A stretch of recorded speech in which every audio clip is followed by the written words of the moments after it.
Alright, welcome back to 651 Customs. In this episode, we're going to take this 89 F150 with a 351 Windsor, and we're going to convert it to a carburetor. Now this truck's EFI from the factory, but the problem is it does not run right. We've tried 3 computers from different parts stores. None of them worked right. It didn't even start with those. We tried a couple of computers from a junkyard and then one from Rock Auto, and it didn't work either. The one that is in it right now that makes it run is out of a junkyard, and it's for a 94 or something. So it's a completely wrong year, and it's for E4 OD transmission, and this has got an AOD in it. So that computer is looking for a trans that's not there is one of the problems. And it runs really bad with that computer. The correct proper computers we've tried, none of them will work. So the reason for the carb swap is the computer problems. Alright, I'm going to start by getting this intake off. So first things first, let's get the hoses out of the way here, and then move on to this junk. There's a lot of things in the way. See if I can get the camera better. Okay, I got you in here nice and close. First thing we're going to do is take the intake system out of here, get rid of that. Then we're going to move on to the upper intake manifold, get all our linkages off, all the hoses, vacuum lines, whatnot. We'll have to reroute all that stuff for the vacuum system. Shouldn't be too difficult. Everything EFI related has got to go. So let's get started with that. Find a screwdriver.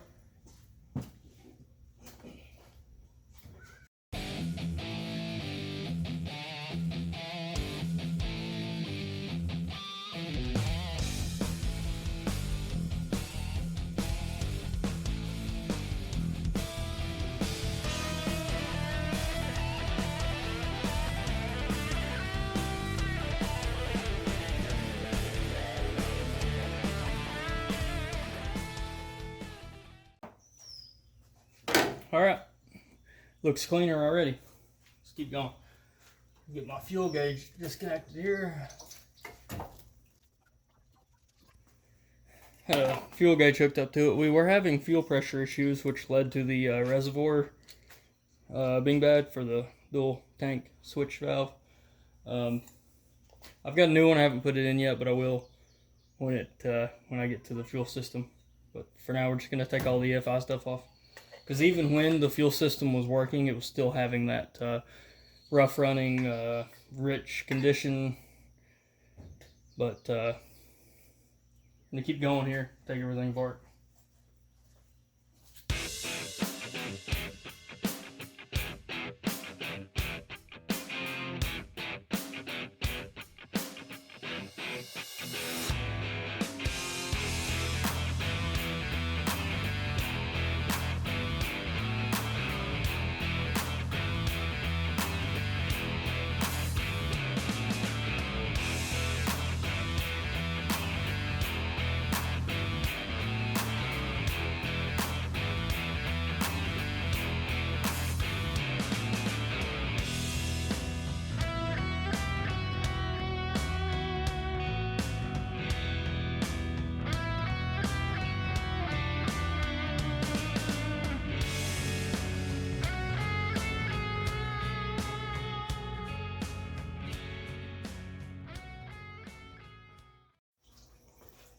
Okay, you can probably still hear the coolant draining. Time-lapsing most of this.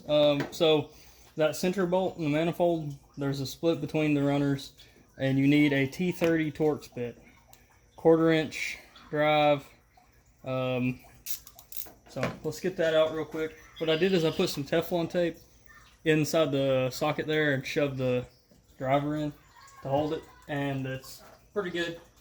I reckon you can use grease as well, and it works pretty decent. So let's see how this does.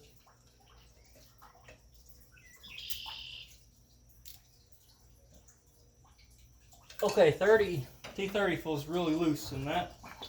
So I think I may have been lied to. Let's try a bigger size.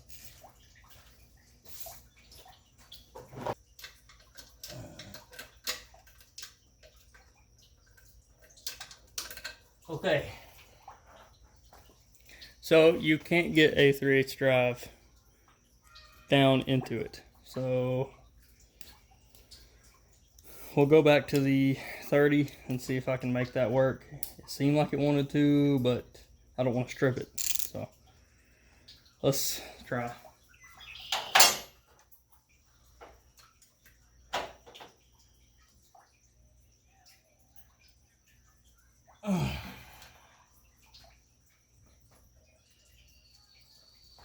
Feels like it's just going to strip. So now the question has become, can I get that whole intake off in one piece? I really don't want to strip that. That torque's in there, and it's impossible to get to with any size that I do have.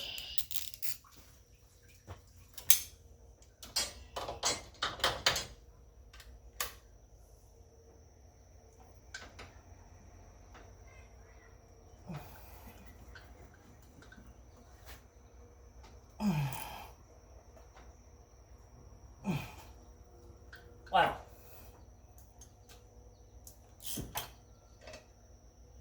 Now that it's stripped, we can move on to taking off the lower intake. Yeah.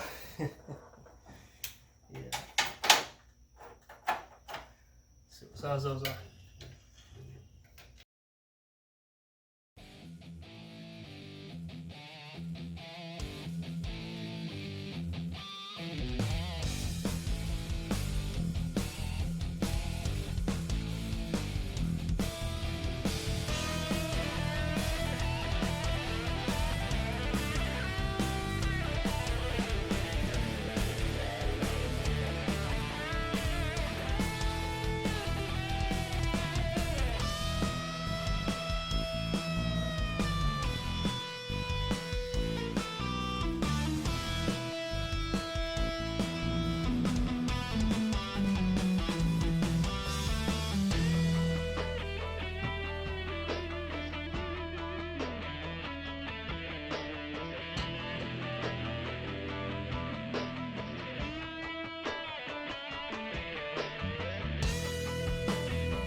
Alright, I went ahead and took a picture of the distributor so I know where to put it when I put it back in with the Durspark unit.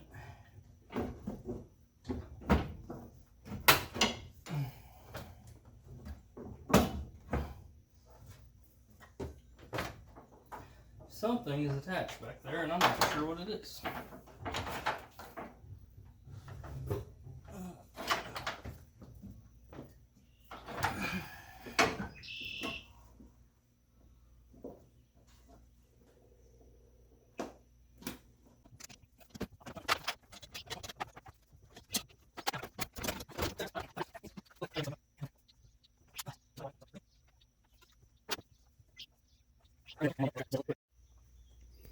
Okay, intake is off.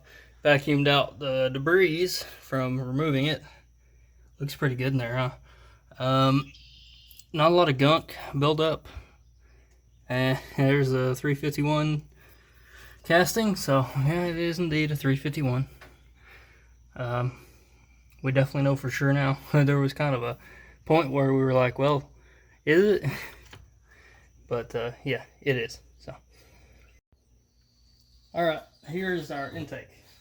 This is an A premium brand intake, the Amazon Special. Cheapest you can buy. I've heard bad things, I've heard good things. Now the main thing when you're putting one of these on is you want it to You want it to go down even. You don't want it to go to one side or the other, because then you get leaks.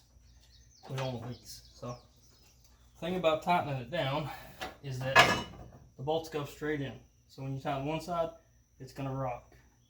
So if you tighten one side too much, it'll rock. So you've got to go a little bit here, a little bit there, a little here, a little there, until you get this thing gone all the way around, lock it down into place. So one thing I'll have to keep in mind when tightening it down, all this stuff out of the way, I would love to paint these valve covers, and I may do that while I'm in here.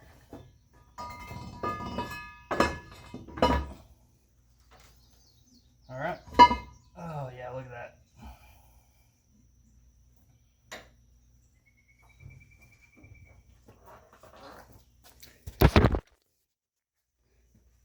That looks strange, doesn't it?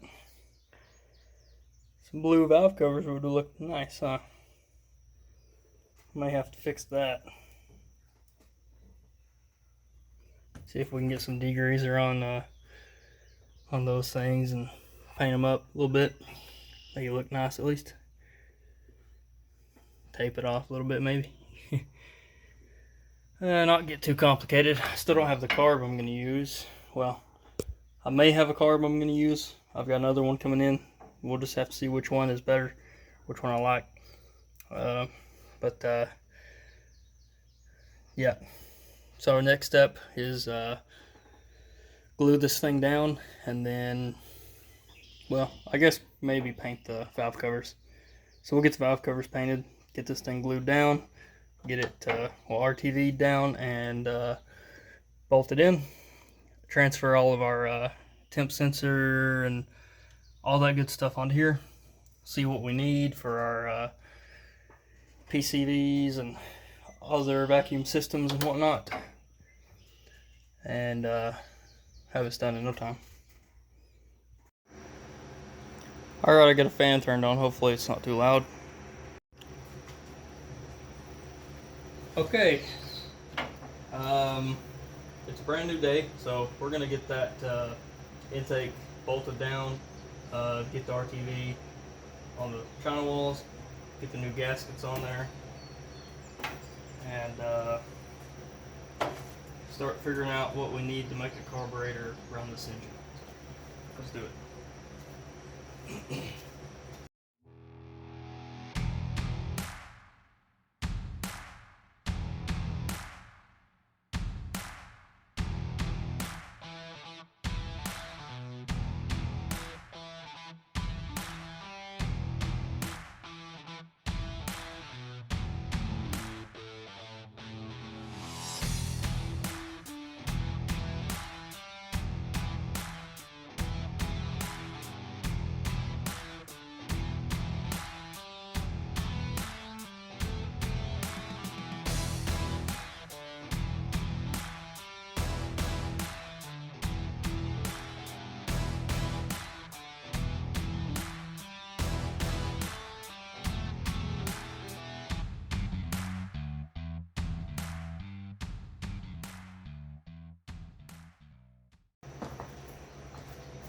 Alright, gasket came out in one piece, which is nice, but we will not be reusing this. And the reason I even decided to pull the valve cover off is because I'm going to paint them blue. I've got some blue paint over there. Make them look nice, so it'll look, be Ford blue, well, close to Ford blue, whatever blue paint I've got. But get these painted up, get them thrown back on. Have to go out this evening, get a gasket for it, and we can worry about that later though. Pull the other one off real quick, and then I'll get it painted up. Alright, I'm gonna go ahead and drop the intake on. I've got the valve covers off and some paint stripper on them, so we're gonna try and get all the old paint off before I paint them. See how that turns out. I'll show you in a minute, but first we're gonna put the intake on. So I'm going to get a big bead of silicone on the channel walls, get these brand new gaskets on there, and see if I can plop it down straight. May take a couple tries depending on how straight I can lay it down, but we shall see.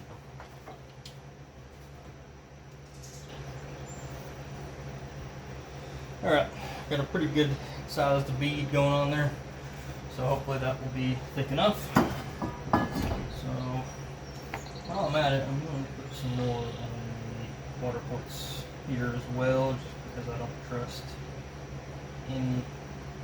anything really.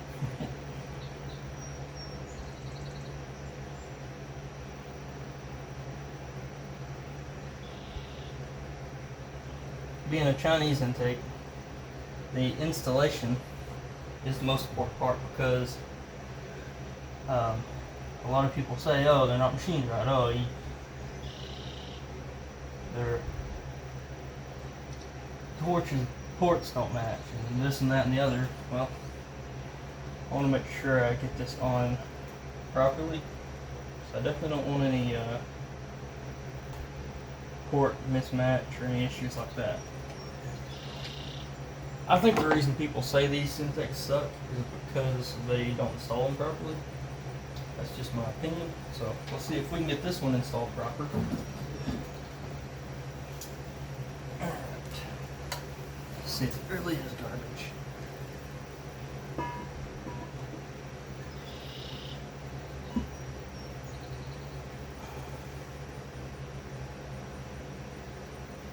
Okay.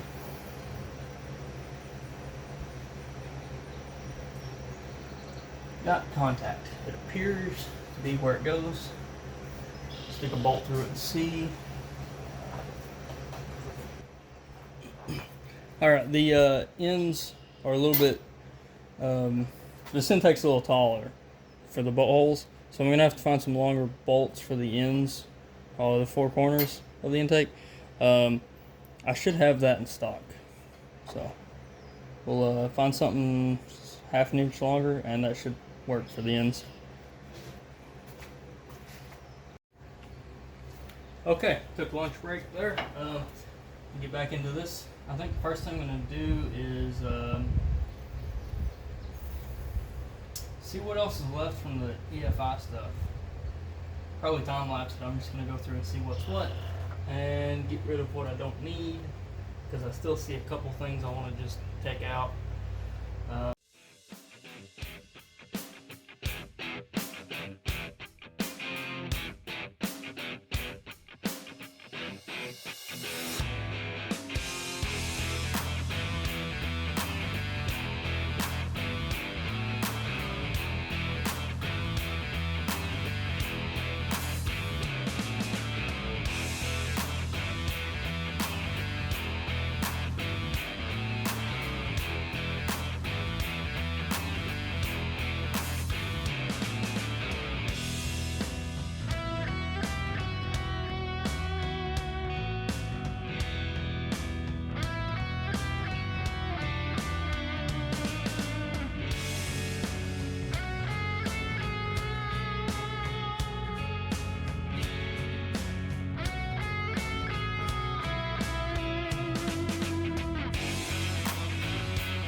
Okay, just in the process of getting rid of the smog bullcrap. I got all the smog crap taken out. So just got rid of the EGR. Now what I've done here with the EGR is took a nut and a bolt and tightened the nut down on the bolt as far as it would go. That nut just happens to fit perfectly in that compression fitting, and I originally was going to take the tube, bend it over and weld it, but the tube pulled straight out of the compression fitting, so decided to use a nut. I put some anti-seize on it because it was kind of tight. It was rusted pretty bad, so it's hard to get on, but that will help me tighten it. Alright, I've been treating these valve covers with paint stripper, and it's been working pretty good. Went over it with a wire brush once, got most of it. Still got a spot right there. That's okay. Hopefully the wire brush will get it. They're in pretty decent shape. What we're gonna do is paint them blue. So after I'm done stripping the paint, I'll acetone them, get all the junk off, and then spray bomb. So first thing I gotta do though is get a wire brush and see if I can get the rest of this paint off. It's not too bad, got most of it. Not gonna worry about anything that's left over too much. I might try and get the big chunks, but for the most part, that's looking pretty good. That's most of the paint gone. So this one's a little rusty, but I think it'll be all right after I wire brush it. I might take some sandpaper to it, don't know. But let's get the stripper off of these, get them cleaned up and ready for paint. Alright, I'm sitting on the vacuum cleaner here. Let's go ahead and get these cleaned up a little bit.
Alright, this is what we got. Engine enamel. Gonna see how it does on this metal. I wiped it down with mineral spirits first, so let's see what happens. Oh yeah.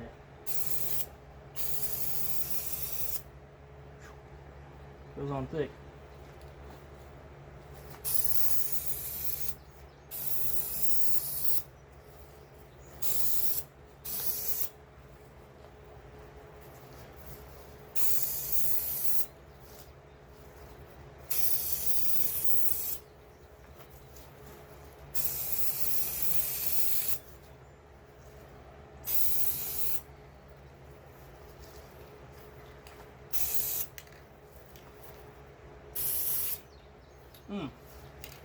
I think I just made a run. Right on the front too. Dang it.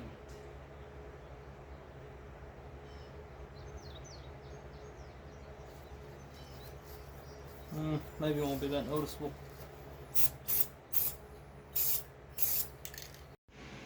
Alright. Got the valve covers painted, looks good. But first, before we finish up those, I've still got to put gaskets in it and all that, but I want to go ahead and get the distributor in so I can figure out some wiring. So this is my Duraspark unit that I'm reusing from another project, and this is the TFI. So I'm not sure what gear is compatible with what, but I do know that this gear looks to be cast and it worked with this engine. So I'm gonna knock the roll pin out and put this gear on this distributor and not worry about it. I don't want to take any chances, so that's a safe thing to do. Okay, I'm making good progress here. I'm gonna go ahead and verify that I've got number one top dead center, and which I know I don't, because number one, when it's on number one, should be pointing like right there next to that little thing. On the cap here, you can see Number 1 is right there, and it's got the little 1 to denote that. And if you look underneath 1 on the cap, you'll see it's right on the edge of that.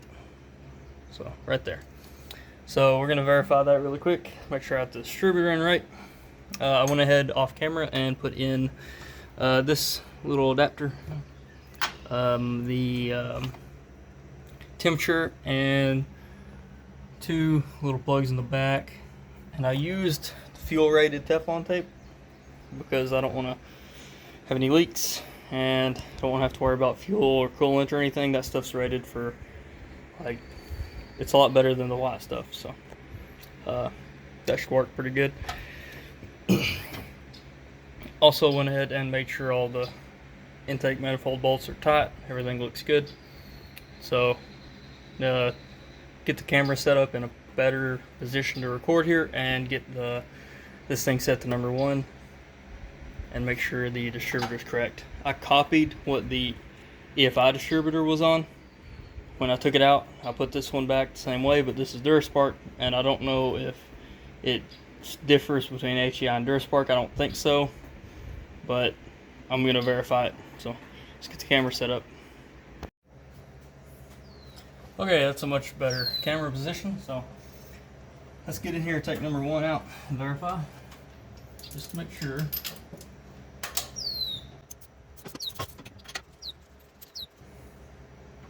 Alright, here's the plug, and as you can see with the EFI setup, this thing was running incredibly rich. It is so fuel fouled that, I mean, I'm surprised it was sparking. So we may need to clean plugs while we're at it. I hadn't considered that, but I guess it'd be a smart thing to do. Okay, I hit that with the wire brush. It took like 5 seconds, and all that carbon fouling or fuel fouling is basically gone. So we're just gonna pop that back in. First, I gotta see where the piston's at. Way down in the hole. Okay, let's get a wrench on this. Turn it over.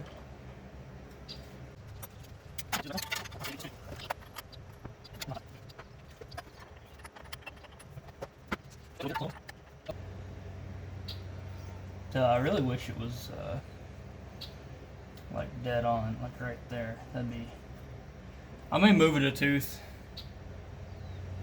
I think I'm gonna move it a tooth real quick, and once we get that done, see, I can't really do much. I don't have the valve cover gaskets. I guess I can check my wires or the wiring. I do have the harness, so I need to do that. So let me get this straightened out, and then I'll do the wiring stuff.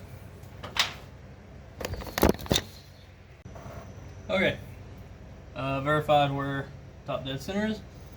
I'm going to turn the oil pump just a little bit, because I gotta skip a tooth over on the distributor. That should have got us where it needs to be. Did not.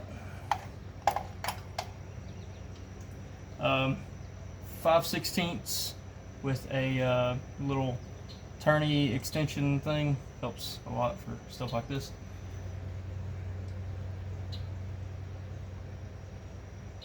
Let's see if that did it.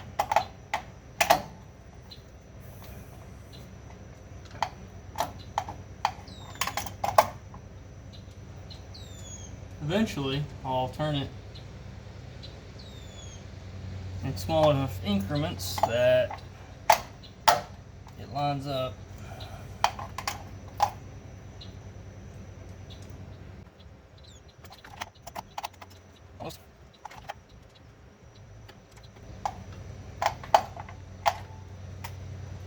Ah, there it is. Okay. So that was one tooth over, I believe. It does move a lot. Yeah. Pulling it out. Let's see. Well, now.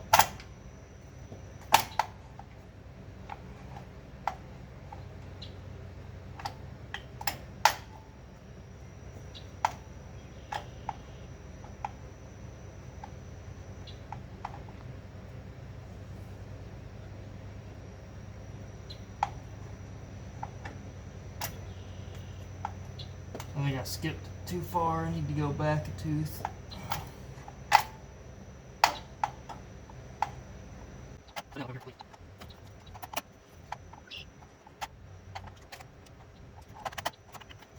That should be T. So yeah, okay. I'm happy with where it's at now. So I'm going to move on to some of the wiring stuff. Get my hold down put on there so it just kind of loosely stays where it needs to be.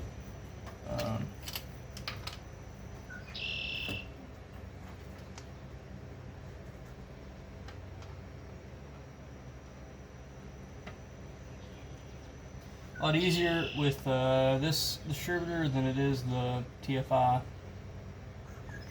Put a hold down, put the hold down bolt in. The other one's like got your little module right in the way. So, all right, let's see. I've got some wiring got to do with that. Get that out of there. Okay. There it is. Alright. So from the factory, this harness would run down behind some of this junk. I guess I'll run it down through here. Why not? And maybe come behind that as well too. Okay. That would have went over there somewhere to something. Still haven't figured out. I don't know what this plug goes to. I don't remember disconnecting it from anything. I'm wondering if it's something to do with AC system, but I don't know. Okay, so that's gonna be alright. Let's go down here a little bit more. Okay. So the ones I do know, this one is going to go down here. Just mocking it up right now. We'll worry about it later. That one goes to the temp. I got to get a connector wired onto these. I'm reusing the TFI wires because I only need just 3 of them here to run the distributor, a ground, and then the 2 sense wires. And then this will go up here to the AC some way. So we might be able to maintain working air conditioning if I did this right. Possible to tell until I get other stuff figured out. I don't know. Let's see if I can figure out what that goes to. There's got to be something.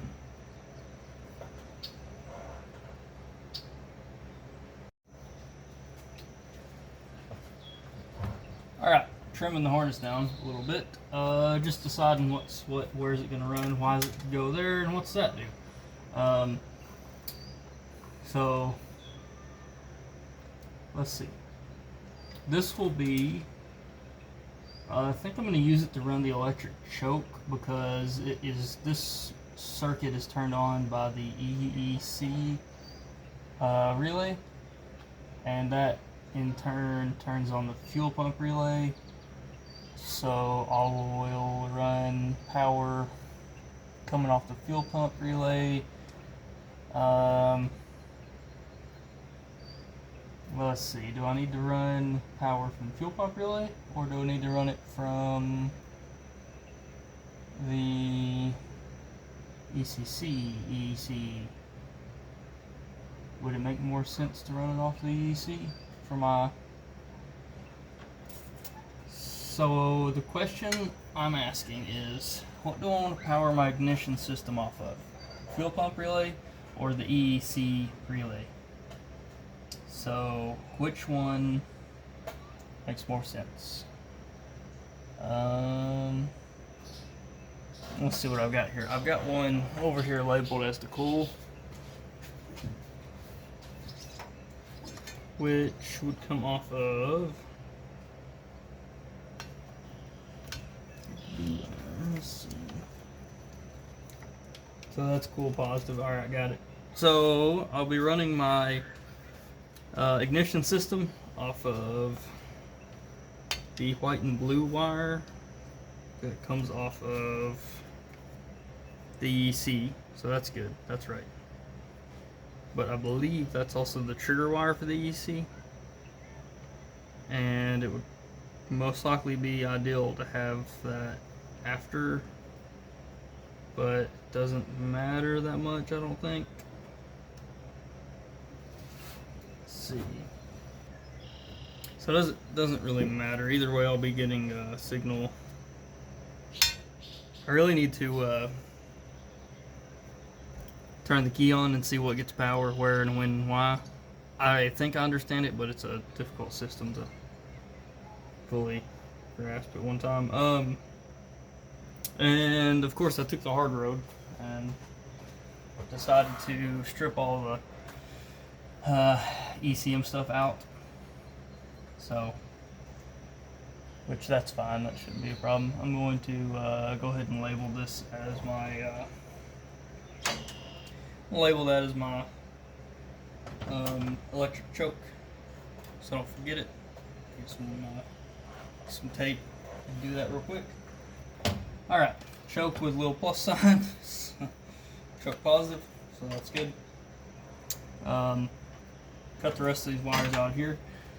I don't think I need power anywhere else to the engine, just power to electric choke. Rest of it's sensors and ignition.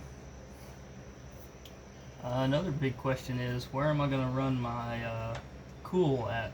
Because the cool needs to be close enough to the distributor to get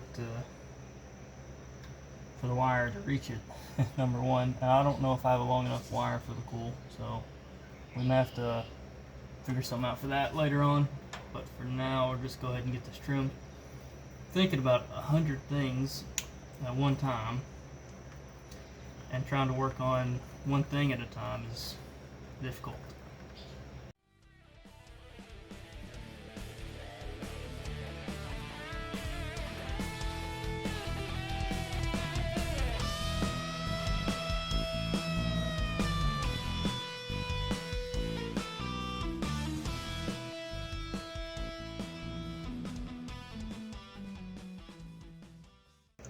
Okay, so this is really important, so listen up if you're putting a HEI on a Duraspark.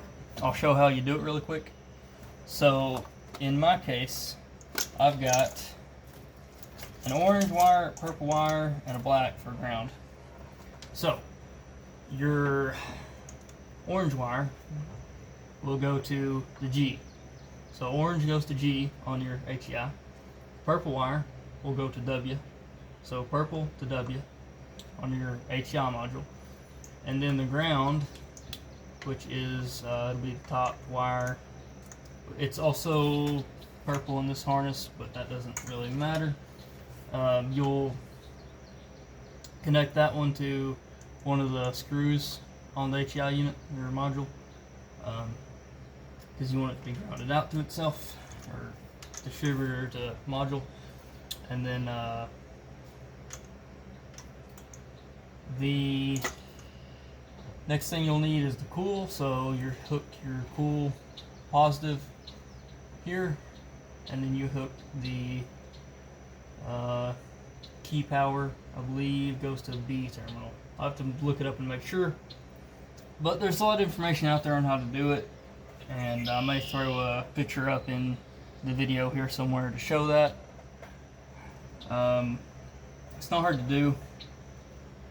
You just gotta get the wiring right, which is easy to do, honestly. They say, I haven't really tested it, if you have the G and the W wires backwards on your connector, you can swap them around and it doesn't hurt anything.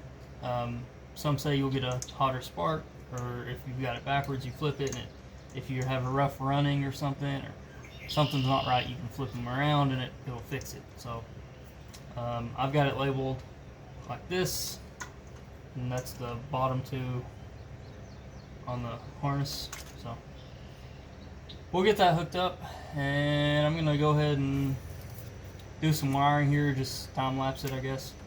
I gotta find my connectors, my crimper and whatnot, and I'll get that over with real quick.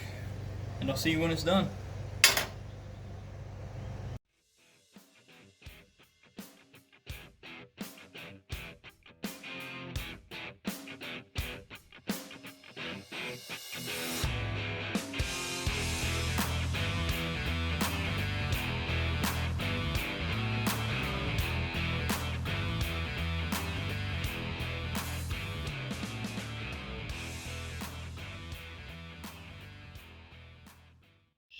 Alright, I cleaned up a little bit of the wiring stuff.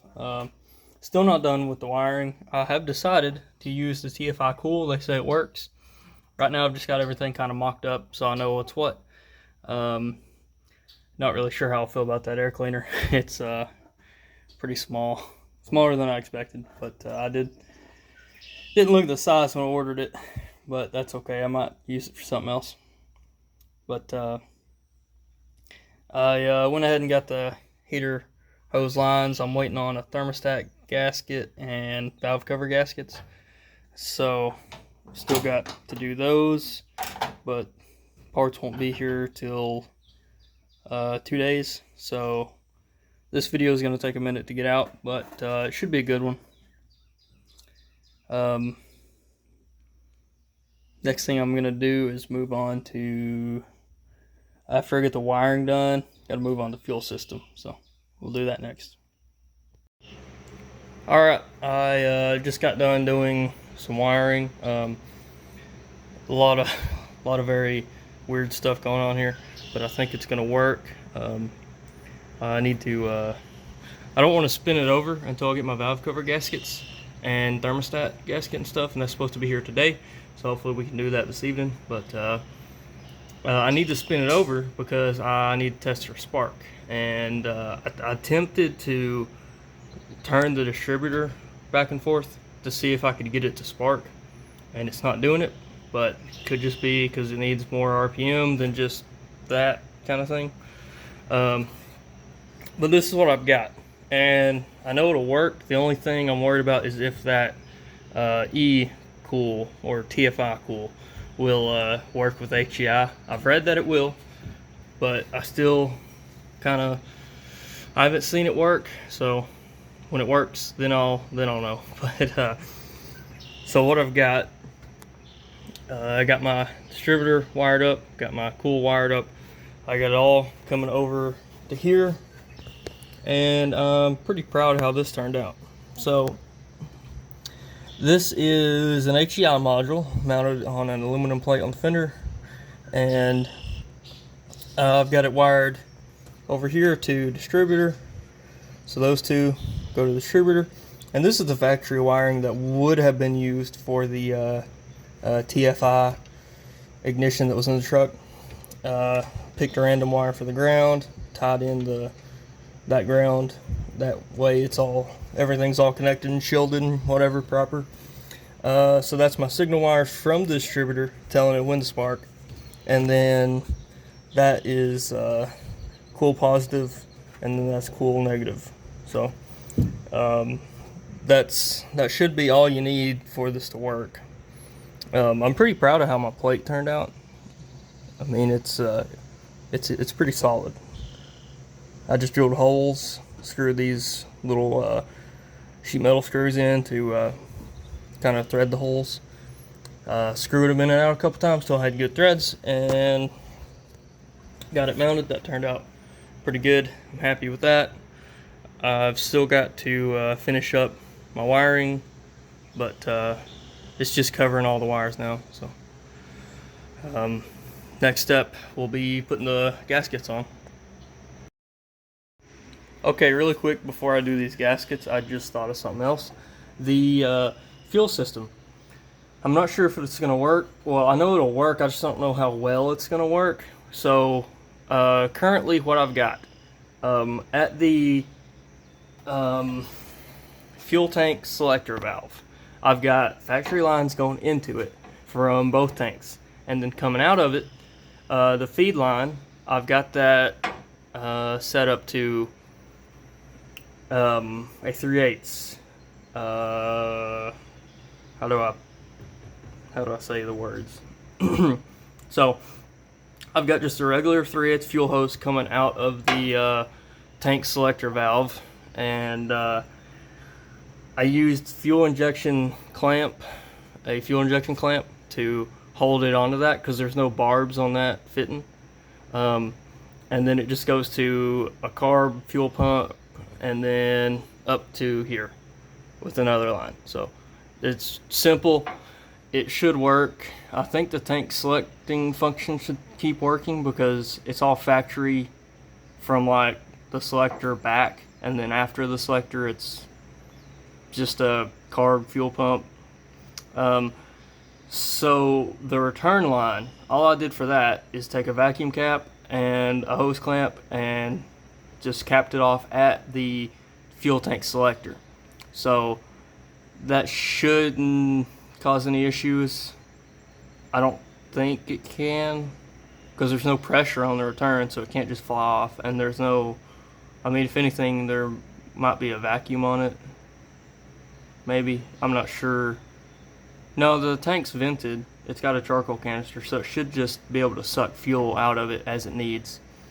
And those pumps that are in the tank are just lift pumps. They're low pressure, so I shouldn't have any problems out of those. And then the carb pump is made for a carburetor, so that should work with this. The only thing that might be an issue is if it overcomes the seat pressure and starts flooding. If that's a problem, then we'll have to get a fuel pressure regulator to put on it. But I've ran carb pumps, fuel pumps to carbs without them, and it seems to work just fine. So if we have that problem, then we'll seek a solution, but for now this should be fine. I don't think we'll have any issues with that. I'm gonna go underneath here and I'll show you my fuel setup. Okay, here we are underneath. This is the part that most people are clicking the video to see. So, like I said, 3/8 line to the feed side with a fuel injection hose clamp. Factory lines on the tank side. It's got a kink in it. I don't think that affects anything, but yeah, so return side capped off with a vacuum plug. I saw another guy had this similar setup, so it should work. I had to replace this selector valve reservoir because it wasn't working on the EFI setup.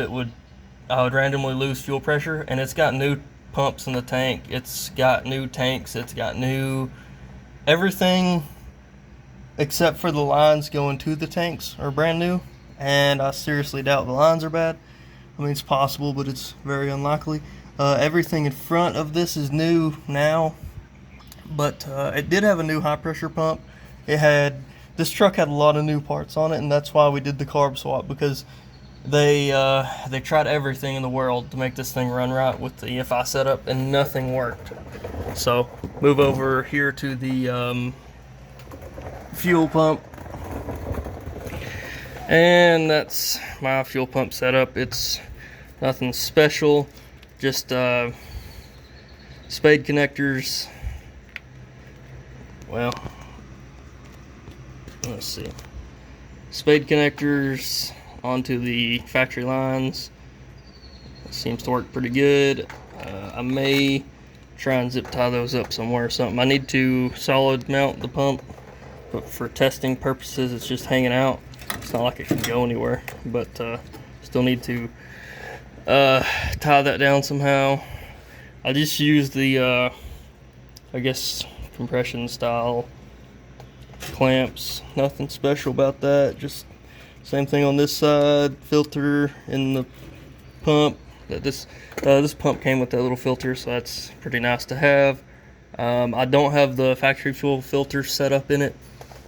I may get some more hose clamps and put the fuel filter back in. It would be a good idea to have that. It's a large canister style filter, so or a large can filter, I don't know, but it would be good to have it for this setup. So that might be on the list of things to do, but for now, that's it. That's your fuel system. Just like I said, cap that off, fuel injection line, it holds it pretty good. I mean, you can't turn it, so it's definitely clamped nice and tight. I worry about that because it's straight and it doesn't have a barb. These have barbs, so you can get away with the kind of little clamps. But that's it for fuel system. I'll see you guys after I get the gaskets put on. Okay, finishing up some wiring. This looks pretty close to factory. So there's my module. Got my little loom, wire loom. Couldn't think of the name, but I got the wire loom on everything. Made a little bracket here for the throttle, but I'll come back to that later. But we get the gaskets on and I'll be back. All right, I got the wiring done. Got all the plug wire stuff hooked up. Got the gaskets in finally. They came in today. I got the vacuum lines on, so we're gonna fire it up, see what happens. I gotta take the air cleaner back off so I can play with the throttle and stuff, and then we're gonna set the timing. So it'll pull the timing light out real quick, and then we'll be able to do that real quick. I can get this off. Okay, so I'm going to turn the idle up a little bit because it was kind of low and it wasn't running good. Okay, go ahead and fire it up. Yeah. Try again. Keep going. That's getting close.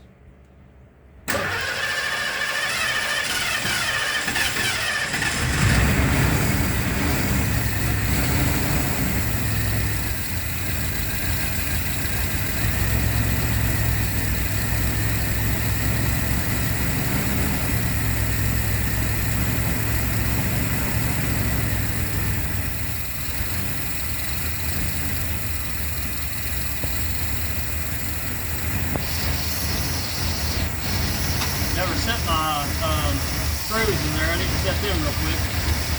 Well, it's a run. You got it running now. Just need to do a little fine tuning on it.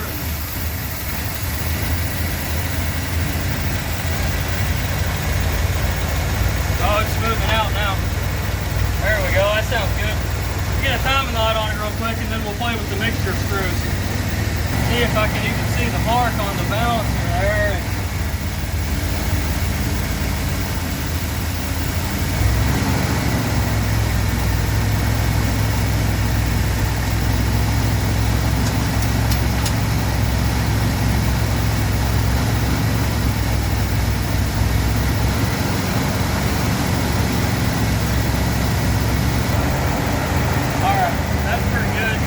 Okay, I'm going to leave timing right there. We're going to shut it down and play with mixture screws.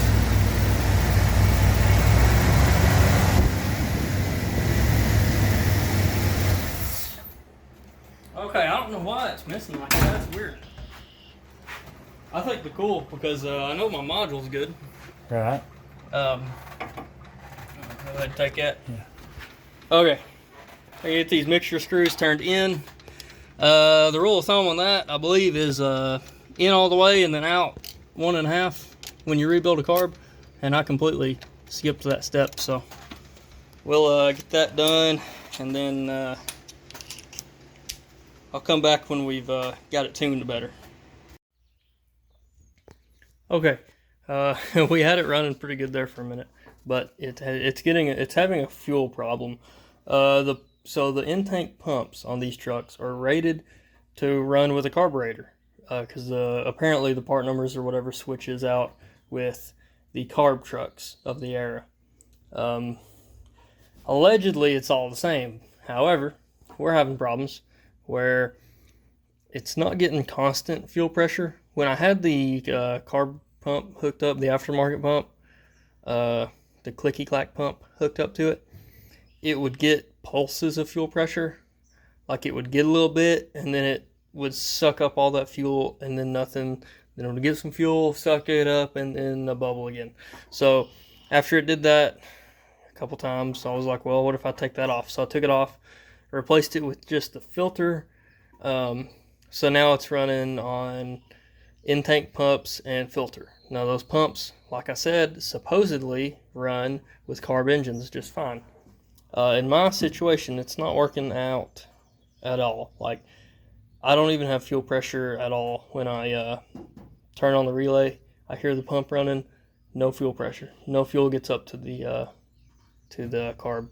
So I found an actuator online, or that's not the right word for it, but I found a turn this around here. Okay, there we go. So that wasn't working. So I found an actuator or a selector valve that's operated by 12 volts. So you give it power, it switches.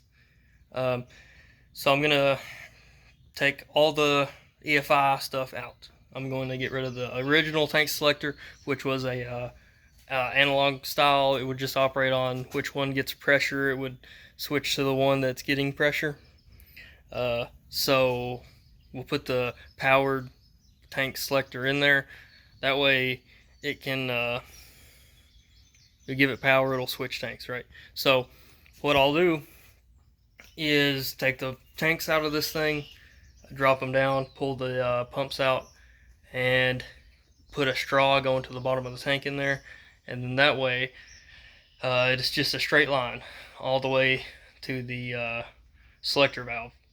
And then what I'll do is I'll hook up power from the rear pump, because when the rear pump turns on, that's how it switches. Well, if I take the power from that and run it to the selector valve, it'll turn the selector valve on, switching between those two tanks. And with a straw placed in the pump, or placed in the tank replacing the pump, I'll be able to just run a regular carb clicky clack pump on the frame rail like I had originally planned on doing. And that should give me the correct fuel pressure. That should fix the fuel system. So right now I've got this hose off. Like, I've got the relay bare, I got the hose disconnected, it's sitting right here. So I can turn the pumps on by just pushing the relay together. And you may be able to hear that, the pumps are on. But as you can see here, no fuel. So I'm not sure why that is.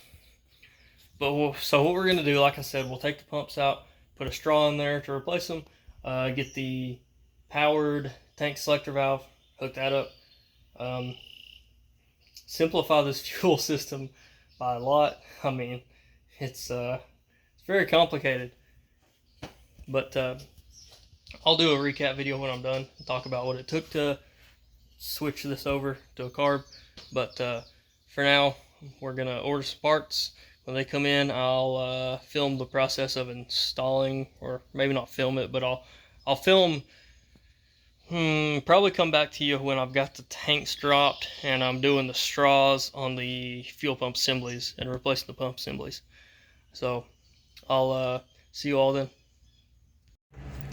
Okay, I'm in the process of dropping the fuel tank. I got to do both of them. Our fuel system didn't work for whatever reason. The pumps in the tank are not putting out pressure. So I've dropped the tank. I got it far enough down. I think I'll be able to get to the unit right there. I should have just enough room to pull that out, hopefully. And I gotta set up a straw on the feed line and get rid of the pump. I'm gonna go ahead and pull this pump assembly out and fix it, and then I'll show you the fuel setup on the rail here. Okay, update on the fuel system. So what I did here is take the brown wire with the white stripe on it. Can't see it, but brown wire, white stripe, and you hook that to your little actuator. And what that brown wire does is provide power to the secondary fuel tank. So when you hit the selector switch, it'll switch the solenoid in here and turn on your auxiliary tank. So pretty simple. After you cut that, you have to take the tank down and put a straw in it pretty much. Or what I'm gonna do is the return line is a 5/16. So what I did on this tank is, well, probably can't see anything up in there, but okay, so what I did on the front tank, I just got done with it, is I used the return line. It's a 5/16. So all you have to do is take the fuel pump assembly out. You don't even have to remove the pump. If you don't want to, you can leave it in there. Just plug the sender line or whatever, and then take the return line and put a piece of 3/8 hose on it. It's a 5/16 line, and then you also have to remove the check valve at the bottom of that return line. I'll show you when I do the second tank. I'm going to remove the fuel pump out of it and fix my return line setup. But we can get rid of this now, this whole situation. Get rid of all these lines. It'll be 2 lines. So front tank is bottom on this, rear tank top. And you can actually do it either way, depending on what you want the solenoid to be powered all the time or whatever. But it's a pretty simple setup. But that 5/16 line will be fine. It's not like we're making 300 horsepower. Barely even 250. But yeah, I'll show you the tank when I get it down. Okay, I got it running again. It's running off the front tank. And you can see it's running rough. The idle is horrible. And I got it turned up a little bit because it keeps missing. It's missing bad, and I can't figure out why. I've done everything I can do to it to make it run good.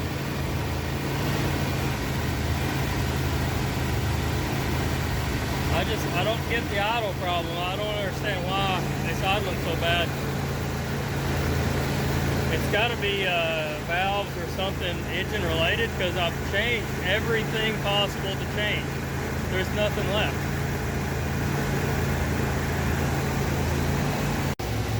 Alright, I played with the mixture screws a little bit. It's doing a little better, but it's still got some hiccups, and it's backfiring through the carburetor occasionally. I have reason to believe that this thing has got a burnt valve or other serious valve train issues. But for now, that's running pretty decent. It just goes to show sometimes you can change everything. But at the end of the day, if you've got an internal problem inside the engine, then it doesn't matter what you fix. Okay, back at it again out here. Doing a compression test. Got a cheap Amazon tester. Cylinder 5 just decided to start on this side for no apparent reason. I'll let the air off, but it had 100 psi. So I'm documenting that. So 5 is at 100. We'll move on to 6 there. I'm gonna do this side first because it's harder to get to the plugs. So difficult thing first, and then move to the easy side. Then I'll show you all what the what it comes out as. I have reason to believe we have a burnt valve or some other compression issue in the motor, because I've done everything I can to make it run decent. I've got it idling pretty good, but it still has a slight backfire when you try and give it fuel, give it gas. It'll stomp it and it'll backfire. It's very strange. So this should tell us a lot. Should be able to diagnose further from here. It's a lot of work to put into a truck. It could go from EFI to carb and then it still be a pile of junk, which it's a Ford, right? But that doesn't make it junk. So we're gonna keep going here, testing and see. I'll let you know the results. Okay, did the compression test. And as I went, it got better and better. So I started at 5. I didn't crank it very much. I got 100. So I did 6, 7, 8, 115, went back to 5 and got 115 out of it as well. Went to 4, got 120, 3, 2, 1, all 125. So it's got good compression. I mean, I guess I would consider that good. I'm sure if I went back to 5, 6, 7, 8, I would probably get similar numbers as the Bank 1. So that leads me to believe it's not a valve issue like I had thought, but I still think there's something wrong here. If it's not a valve issue, then the next step is timing. So I'm going to stopped on 1 so I could find top dead center. So I'm going to put it on top dead center, check that my cap and everything's good, and make sure it's all lining up. And then I'm going to put a mark on the balancer down there so that I can time it properly. Without a mark, it's really difficult to get your timing set right because you can't see what you're doing. So I'm going to do that real quick, and we'll see what we can learn from that.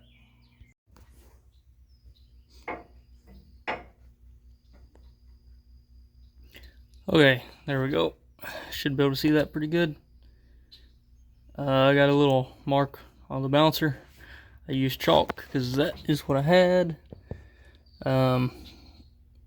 So that is 0 degrees right there.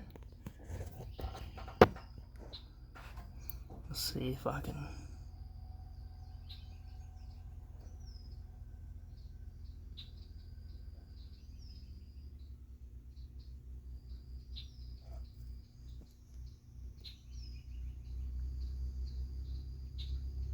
Okay, I'm seeing timing marks on that, so I'm going to see if I can get a wire brush in there and clean that up, see if I can make them a little more visible.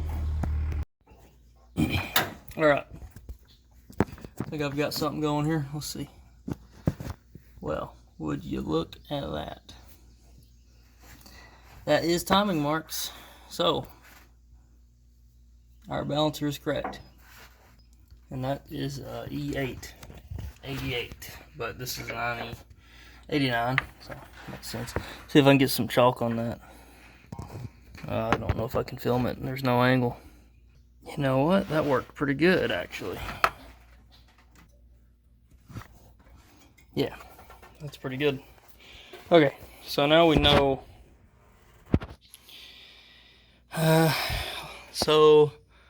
Okay, I've got my thing right there. So if I turn this to,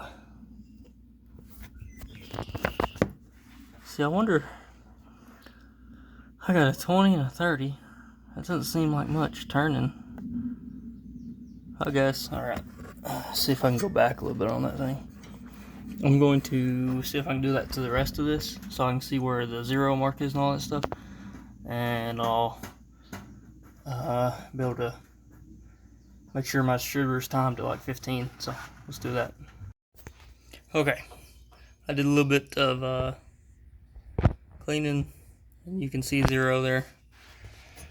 Kind of want my chalk off, put a little more on. I had it chalked pretty good there.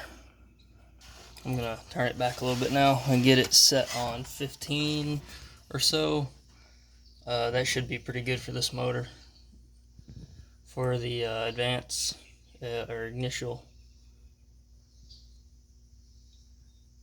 let's see, I'm thinking, so I'm going to set the initial to 10. So what I'll do, I'll turn my distributor, I'll turn my timing mark there to the 10, and then I'll set my distributor where it's on the 10, and then I'll know that my timing is set exactly where it needs to be, and we'll go from there. Okay, as you can see, I've got that set. Now I gotta come over here to the distributor and get this set to number 1. So number 1 on my cap is, well, there it is. There's a 1 in there. So it's this one right here. So we'll set this down on here where it goes, and see if I can make a little mark on the side of the bottom here.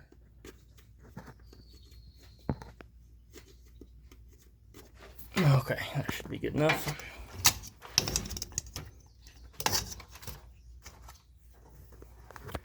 Okay. And we can see I have a little mark there, right in line with that.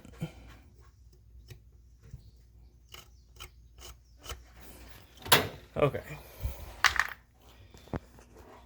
So we know that our number one is right, or our 15 degrees of advance would be like right there. So, well, that would be more around 10 or 11. Should be right at 11 degrees. Alright, did some thinking and some stuff here. So that's set right where it needs to be. That's at around 11 or so degrees, 12 degrees. Before top dead center, whatever. And just to verify, I can stick a screwdriver in here, and it doesn't have much room to wiggle. So that cylinder is all the way up. The way I found it is I just moved the screwdriver up and down and kept turning the engine until I got to the tightest point. And then I turned it back 10 degrees, or forward 10 degrees according to the balancer. And then set my distributor where number one is exactly where number one's pointing on the rotor. And now it should be perfect on the timing. That should be exactly what this motor needs. The other day when I was testing it, I went through and turned the fuel screws, adjusting fuel adjuster screws. It seemed to run best with them out 2 turns on both sides. So that's where that's at. And there aren't any vacuum leaks that I'm aware of. Everything's been plugged and all that. So I'm gonna go ahead and try and fire it up and listen and just see how it runs. See if it wants to idle at all. I'm really not sure why I'm having so many problems out of this thing. It's kind of odd, but we're gonna try again here and see what happens. Okay, we did it. I managed to get this one running pretty good for now. I'm gonna leave it where it's at. It's decent. I mean, it runs and drives. It does pretty great. Still shifts kind of weird. I feel like it's revving high when it shifts, but I've never driven anything with a C6 in it before, so I don't really know the truck or the transmission. But I got it idling good, got it running good. It pulls. It feels like it's got a little more power than it did before with the EFI stuff on it. I'm gonna do a little summary here real quick of what I did, and that'll be it for this video. Okay, so as you can see, got rid of all the EFI junk. It's not really junk, it's hard to get it right if you don't know what you're doing. I had it close, but it was still having problems. The reason we did this is because it had a loping idle, and it would run a little rich. I think it's got internal problems within the engine. I did a compression test on it. It was like 115, 125 for like all the cylinders. So I know it's good. I mean, I know the compression sounded pretty good to me, or whatever. The numbers were good. But I think there's some other issue. I've done everything I can to make it run good with the carb, and it seems to run pretty decent. So, I mean, I'm happy with it for now. So what I did to put a carb on this engine. So step 1, EFI gone. Step 2, you need a carb intake. This is the cheapest intake you can get off of Amazon. I may put prices in there somewhere. Spark plug wires came from the parts store. It's just a generic kit. The boots are 90-degree angles. They really should have been 45s, but shouldn't be an issue. I might put the factory wires back on. I just needed to test things, so that's why I have those on there. That is a Duraspark distributor. I don't know what year model it's for, but as you can see, it's got the vacuum canister and the Durspark wires and all that just hanging out there. The carburetor is a Holley 600 CFM. It's a 4160 style, I believe they call it. It's got the crossover tube between the bowls for the fuel. Edelbrock air cleaner, cheap parts store junk. Of course, I had to paint the valve covers blue to make it look nice, because you can't just you got to clean it up when you got it apart, you know. That's what makes the difference between good work and it just works. So I did take the wiring harness out of this, and it's fairly simple. I pulled everything out of it that goes to the computer. There's the computer down in there. Just left it unplugged. And I kept everything I needed, which wasn't really much. I kept the TFI wires that went to the ignition module on the distributor there. I recycled those and used them for the Durspark, and that is a Durspark distributor. I've got it ran to an HEI module with an aluminum plate here on the fender well. This works pretty good. My tape job's pretty rough coming off, but yeah, it works pretty good. You just have a ground, your sense wires or signal wires, and if you hook it up and it doesn't start, swap the signal wires around. And then you have, I believe my green is power in this case because I recycled wires, and then I think the gray one there with the stripe is the ground. I may have that backwards, but I don't remember the colors because I just used what was already in the harness. And of course the E-Core Cool, they say those have a pretty hot spark, so I kept factory cool. HEI supposedly also has a pretty hot spark, so with those two combined, this thing really should be firing. Like, I could probably open the plug gap pretty good, and it'd keep burning or whatever. Everything else is pretty much factory. After I went through the harness, I got rid of a lot of stuff. I tried to keep the AC. Not sure if that ever worked before I touched it, but probably needs charged. And the HVAC controls inside the cab, it only seems to blow defrost, which I've got all the HVAC vacuum lines hooked up, so I'm not sure what the issue is there. Wasn't really part of the job to fix that, I don't think, but if he wants it fixed, I will gladly dig into it. Had to get new hoses for the heater core because what he had there was factory, and it had the T in it and the other T there, and it went through the intake and all that stuff. So just brand new heater hose lines. That's cheap Amazon stuff, so that line may or may not be good. It doesn't leak, and we'll see how long it holds up. Let's see, I used throttle cables factory, and I just put a ball on my little throttle thing. I cut the throttle bracket. I cut the chunk that holds the cables off the throttle bracket, welded it to the cool mount, and that seems to do a good job. You get full throttle and then some with that way it's welded up there. And I believe I may have showed that in the video. I don't know. If you want to see that, let me know. It's pretty easy. Just cut a little triangle off there to hold the cables, weld it where it fits and works. Ball end piece, ball end in the throttle bracket seems to work good. Only thing I'm missing is kick down, but it's a C6 and it doesn't require a kick down. It's nice to have, you know. So no kick down. And what else? I kept the cruise control junk in there. It's kind of junk. It doesn't work, but it's all in there. It's all hooked up properly as far as I know. I'm sure there's some issue somewhere causing it not to actually function, but it is hooked up. So if somebody was to try and troubleshoot that here in the next few years, it's all there.